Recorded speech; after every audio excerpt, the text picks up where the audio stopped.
Try not to take that.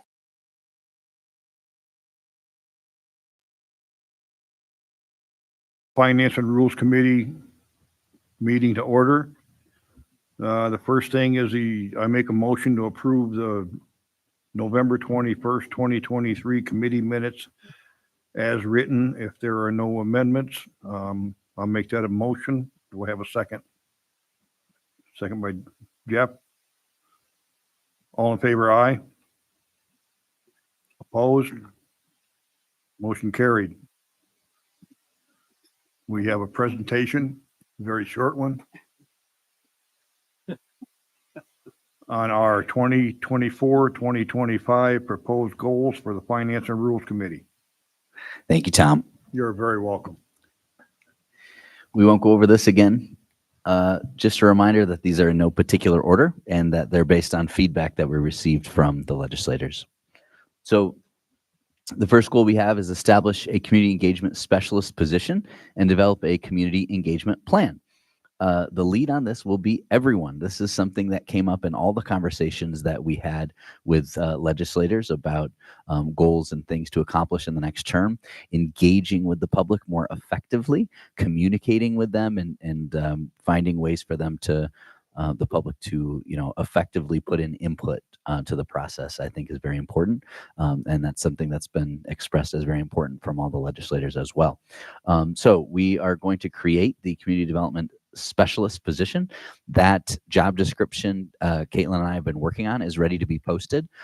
We can print that off for you if you want to take a look at it on your way out today, but we are ready to post that. Prioritize community engagement in daily operations. That's something that we're going to need legislative help with. We need to be more open and provide more opportunity for public input, and that probably means going to the public more often rather than just being walled up here in the courthouse. Like I said, we've got the new position. We also would like to, once this new person is on board, we'd like to adopt a community engagement plan, and it's not a word for word instructions. It's more about listing the priorities and making sure that we're hitting them on a consistent basis, and then place special emphasis on engaging with the town and village government. So that's something that came up again with a lot of the legislators, that they wanted us to do a better job and help you to do a better job engaging with the towns and villages that you represent. Work with economic development partners to clean up vacant properties. This continues to come up again and again and again. In fact, I was informed that there's some properties down in Jeff's district that have taken a turn recently. So this will be myself, Joan, Cassie, Natural Lewis, and Codes, I should add, Ward on there as well. There's two big ones that we have special responsibility for because we own these properties. That would be the Glenfield School and the Lions Falls School.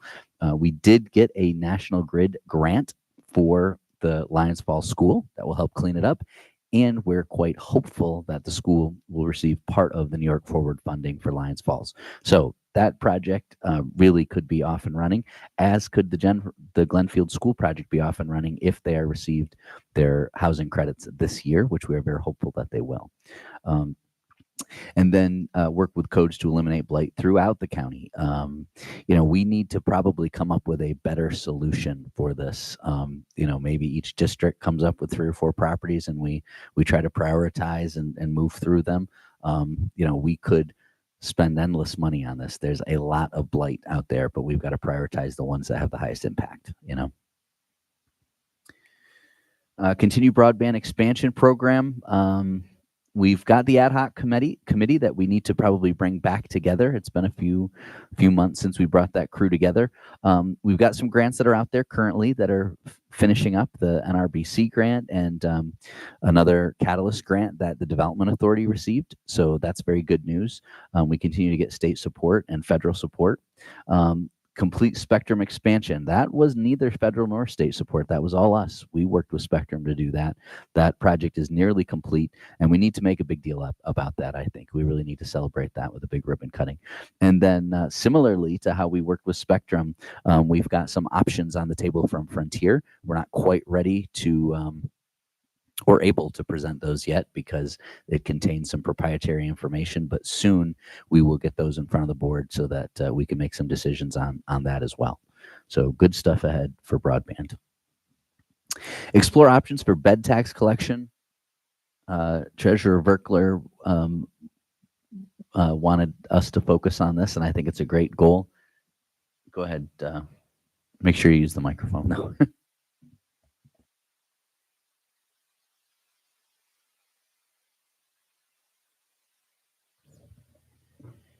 Thank you. Yes, so this is an initiative that we've been thinking about for a while. For those of you unfamiliar, we collect a occupancy tax for any hotels, bed and breakfasts in the county, and that is now also transitioned to what's called short-term rentals for the Airbnbs and VRBOs. That's been a significantly growing portion of that arena. But those short-term rentals don't easily identify themselves. You maybe can find them on the internet, but they don't have a big sign out on Route 12 that you can come and stay here. A couple of years ago, we did an internal initiative to go track those down and get them registered to pay the occupancy tax. And we had some significant improvement in our collections. But we've been looking for a while at a service that helps us do that. Other counties use those services. We've been in contact with 2 or 3 of those companies, and intending that we're going to go in that direction to hire a consultant to assist with that. What they do is they scrub the internet basically and find those rentals. We then follow up by getting them registered and having them pay their occupancy tax for what they charge their visitors. So again, I think an initiative that will be helpful. I think it will pay for itself easily. We are looking at these companies provide kind of like an a la carte menu on what they help you with. It can be as simple as just identifying them, which is probably the biggest thing. They also can go through the process if we would like them to register them for us, to collect for us, to follow up on collections, et cetera. So we're going to look at all of those choices. I think we'll prioritize just identifying these short-term rentals, and I think that'll be in the $10,000 to $15,000 a year range. And again, it's something we could maybe do for a year or two, and try and gather as many as we can, and then we could possibly turn this off. So we haven't quite determined that part of it yet, but that's the direction we're looking to go.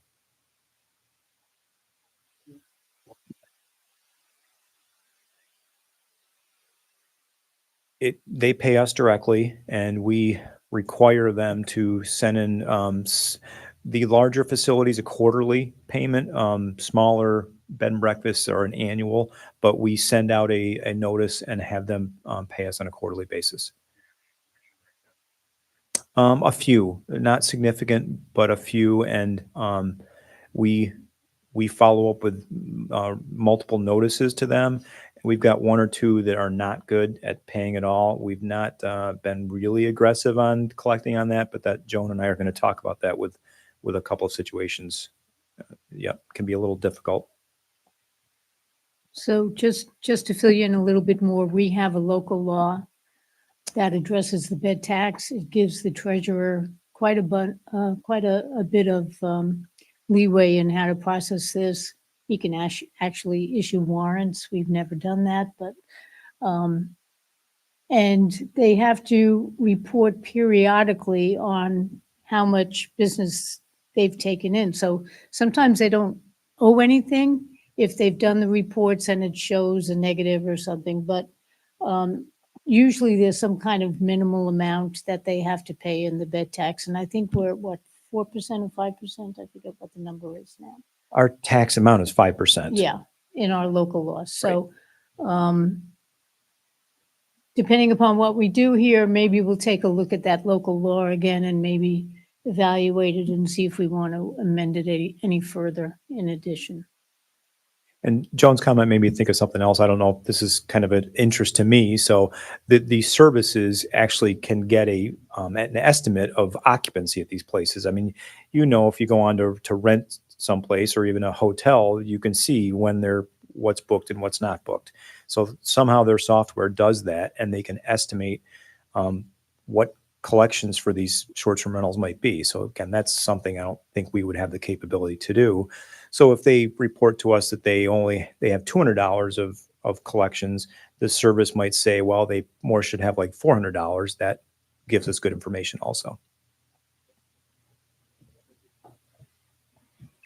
Or we could have an intern like I did when I worked for Schenectady County go outside the courthouse and use my cell phone to call all the hotels and ask how many rooms they had. That was one of my first assignments from the county manager.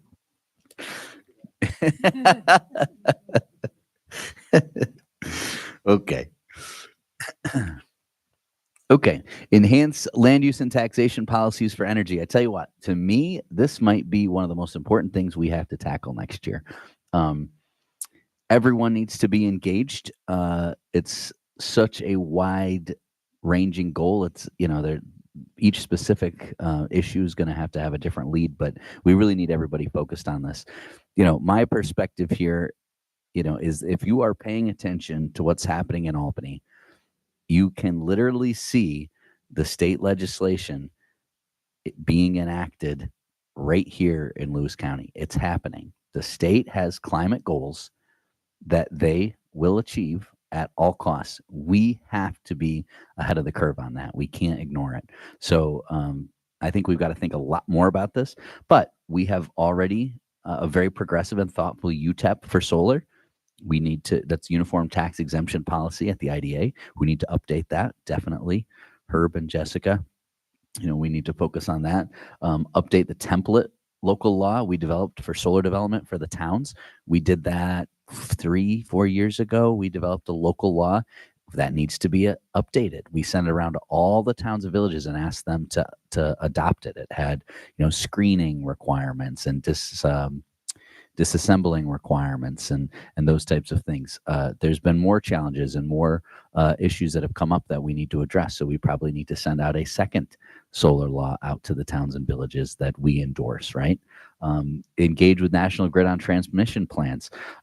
Last summer, I will admit, I think we were caught off guard with the size and scope of that transmission line construction that happened on the east side of the county. That did a number on our roads. It did a number for local traffic. And I think we were caught a little flat-footed. We need to be ahead of the curve. And there's more transmission line upgrades that are planned. We know that for certain. Bottom line, we need to stay on top of this issue and make sure our interests are represented. If we do not step up and have a vision and lead and, put a foot forward on this, I guarantee you the state of New York has a vision and knows what they want out of our community. So we need to be the ones to put forward a counter vision and make sure we're at the table. A couple more points on the power line transmission expansion. There was a 765 line and there was a 345 line right next to it. The expansion you saw last summer took away one of the 345 lines, but added 2 brand new 345 lines. National Grid is now in the process of expanding their easements because they want to put an additional 345 line in. There is no identified source or plan of what these lines are going to be utilized for. So under that premise, the only thing that is open is that these lines are designed to carry solar power. So as Ryan speaks, the reason why there's no solar farms, and I'm talking about the big ones, the 1,000-acre farms, not the little popcorn ones as they call them that are 5 or 10 megs like the county has, or you see here and there the 5 to 10 acre ones. These are 1,000-acre and bigger projects that can't come online now because there's no capacity to get it out of here. They all want to hook onto what they call the 13-2 lines. The 13-2s are all used up. There is no capacity. By putting in these 3 new 345 lines, they're going to have the ability and the capacity to transport an enormous amount of solar power. Once that happens, you're going to see, and my fear is once that happens, once these things come online, you're going to see the developers back here knocking on the door for huge solar projects. It's this board's decision of trying, or I think it's our position that we need to get ahead of this so that we can make a decision and help, because this is basically a town driven, whether they allow it or not, or at least it used to be, but now they've pulled it back into, they have this Office of Real Energy Siting in Albany that's taken a lot of the ability away from the towns, and Albany is now going to say whether a developer can site or not. So it used to be a town decision. They're pulling that power back into Albany. I think it's our concerns of whether, we help the towns in controlling this expansion to a degree that everyone in the county can live with. I don't think there's anyone here in the county that wants to be inundated with solar farms everywhere. So that's what Ryan is talking about, is trying to get ahead of this curve so that we can control this expansion to whatever degree and help the towns control it to whatever degree that is acceptable to our county, our residents, and our towns.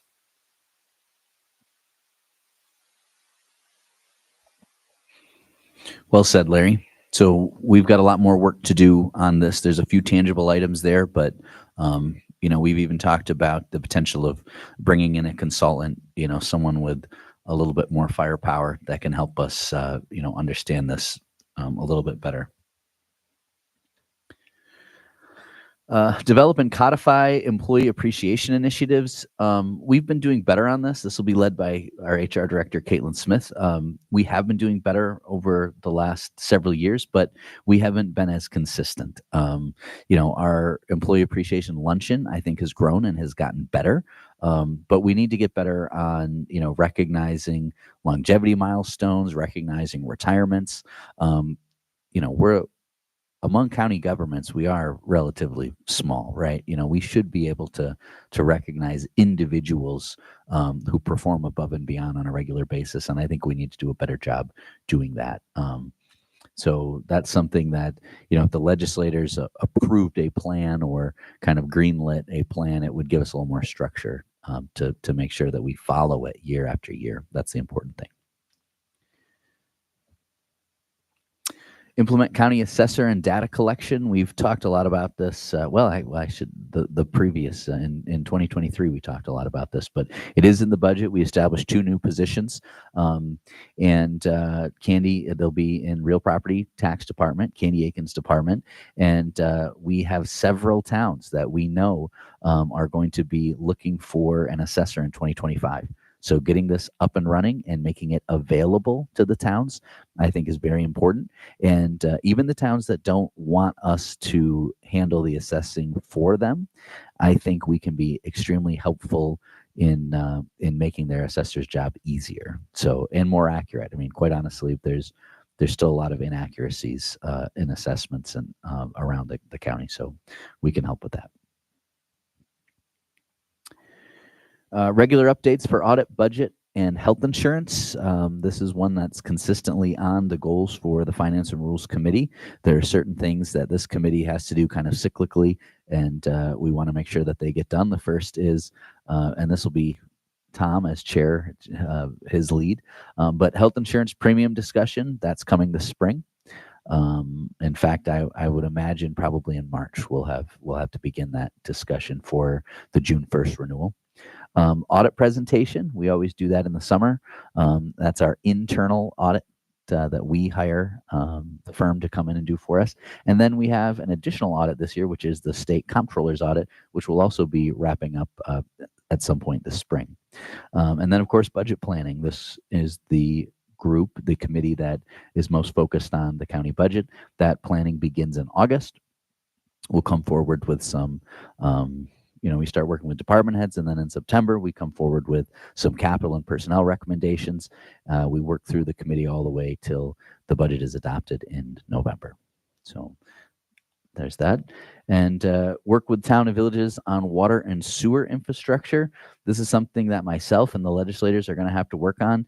It's hit and miss which villages and towns want to work on this. But we've done all the groundwork, I can assure you that. The Southern Lewis and Central Lewis water studies could not lay it out more clearly. And a really a perfect example of success would be in the village of Turin, where we utilized the Central Lewis water study. It outlined exactly the improvements that needed to be made. And then we worked with the planning department to pull together a preliminary engineering report that we could use for grant funding. And lo and behold, we received grant funding in the amount of, what was it, Josh? 4.9 million dollars for Turin. This is historic federal investment in infrastructure. Really, the $10 trillion is what the federal government is outlaying over the next 10 years for infrastructure. We need to make sure we're going to get our piece of the pie. And even though the county doesn't have any water or sewer infrastructure responsibilities directly, certainly the future of our community depends on replacing these assets. So, for example, we're talking about repaving in Port Leyden next year. We're repaving over a street where the water infrastructure was installed in 1905. So we repave, and then the village has to tear it up to replace a water line. It doesn't make sense. So we have a stake in this as much as anything. So we need to be focused on continuing to work on those issues. And something that the board may consider is short-term financing options. So cash flow becomes a problem, right? If you're Lions Falls or Port Leyden or Turin and the project is $5 million, but you got a grant that's reimbursable, maybe we can help, float the money up front, get it back on the back end, something like that. We can be a little more flexible using our fund balance as a bank in some circumstances. So something to consider. That's it. Thank you very much, Ryan. Any questions on that at this time? And if not, we'll move on to draft resolutions. Thank you. The first one is authorizing an agreement between Human Resources and Civil Service and governmentjobs.com, which is also known as NeoGov, to implement the upgrades and training for its civil service software system as outlined in its proposal at a cost of $222,043.31 to be paid in annual installments over a 3-year period. Any questions or comments? How much was the previous agreement?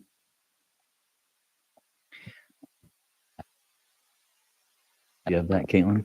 Offhand, I don't know what the implementation of the initial one was. It was just our eGov system, which only held the civil service.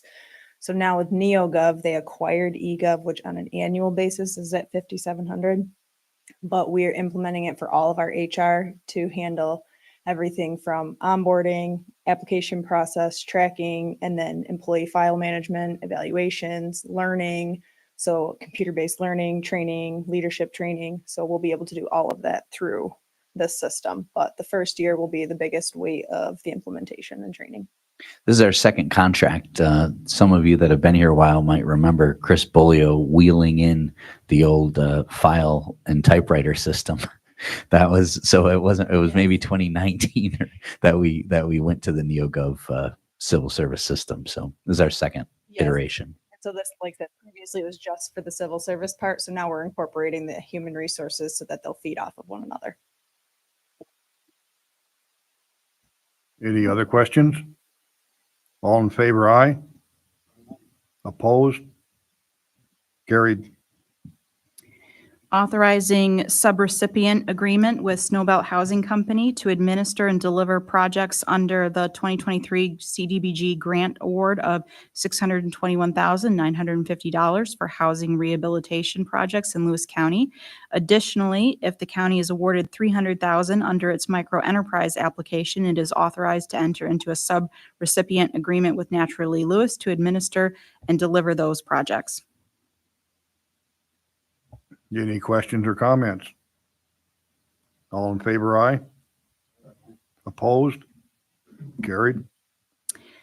Authorizing acceptance of the wholesale waiver agreement proposal of $1,772,321 offered by New York State Workers' Compensation Board to settle payout amounts of 17 open and ongoing claims and to appropriate the funds into the correct self-insurance fund account. Any questions or comments? Yeah, I have one. I have a Okay. discussion with Eric earlier, but how is this to our advantage to take over the payments from the state where we're responsible for 17 open cases? If they go above and beyond the 1.7 payout, that comes out of our pocket, correct?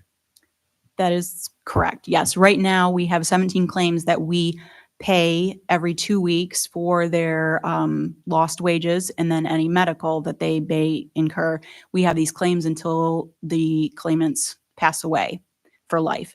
So right now the state reimburses us every 6 months for the medical and for what we pay out for their lost wages. This is a settlement. The state is going in that direction. With a lot of counties, they're settling out claims, but ultimately, yes, I mean, if a claimant lives beyond life expectancy, then the county loses. However, if a claimant would pass away earlier than expected, then the county wins. I'm assuming that, how do I say this without, that they don't die, or they all die, but that sounds wrong. Must be some table that you're looking at, some Yes. chart or Yep. whatever. There's a lot of figures that go into this. How does that 1.7 fit into that chart? Will that see us right straight through to all 17 are gone as it stands right now with the table? I mean, the takes claim the- stop, excuse me. Takes that figure and it reduces it by, I believe it's 5%. And that's based on us gaining interest on that money over time. Okay, is this a one-time thing, or is the state going to every so often throw money at us so that they don't have to deal with comp cases? Or don't we know? These are 15-8 claims. That's a specific group of claims. And as far as I know, these are the only ones that they're wanting to settle. Basically, it helps them on their end so that they don't have to every 6 months reimburse us, go through all the documentation, the whole reimbursement process. That's guess about it. But Bottom line, how does it help us? we can invest the money. And again, like if somebody would pass away before life expectancy for them, technically we're making out. But otherwise, again, the alternate option is that we just continue to pay out like we normally would until they pass away. Okay. I can add in some thoughts too. And Vinny did stop and chat with me in my office earlier. This is an actuarial calculation done by professionals that came up with that $1.7 million. And I think, Cassandra, you have a firm that administers our Yes. workers' comp for us, and they That's correct. reviewed that. So complicated calculation to come up with that number based on those 17 people and their costs and their medical situation. Cassandra put together a team of us, Joan, myself, Caitlin, to look at these and trying to determine what did we think was the best way to go. So we've all kind of thought through that process. As Vinny points out, it's definitely a risk depending on the lifespan of those individuals. So we have no idea where it's going to end up. I think one other key factor is our workers' compensation fund has got a very healthy fund balance. So if we do miss on these people, again, this is going to go on for years, but I mean, we have funds to cover if we have a shortfall for one individual or 15 of the individuals. All right. Thank you. And I think also there was a question that came to mind with the trouble that the state has financially, that at some point they would come back and say, you have to do something and we're not helping you at all. No, Yeah, there is that that was one. kind of a thought in the back of our head too. So There is always that issue with the Yeah. state. Yeah. Right. And Cassandra, I think your consultant, recommends that counties take these buyouts. Yes. So our third-party administrator is NCA Comp, and they actually have settled quite a few of these claims with the state. In fact, they actually work with the state workers comp board. And the gentleman that we worked through specifically went over this, with a fine tooth comb to make sure that we were in the best possible position with the amount of money that we're receiving. Okay. Thank you. I'm just kind of curious to see the state so generous all of a sudden, There might come a point where they won't be. Okay. All right. Thank you. any other questions or comments on that one? All in favor, aye. Opposed? Carried. Sorry, we do have a late resolution that came in, a draft, and this is to authorize and designate Modern Bank as additional depository of county monies in the amount of $20 million. Do I have a motion for that? Yes. Vincent? Second? Jeff? All in favor, aye. Where's Modern Bank? Any other questions? All in favor, aye. Opposed? Carried.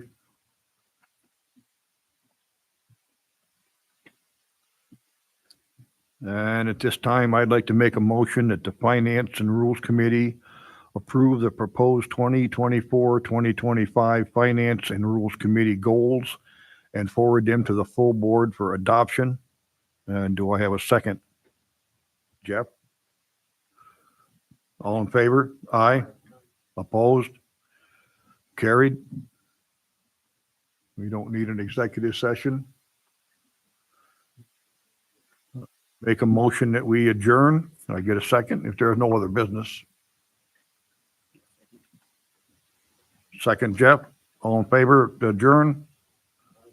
Opposed? Carried. We are adjourned. Thank you all.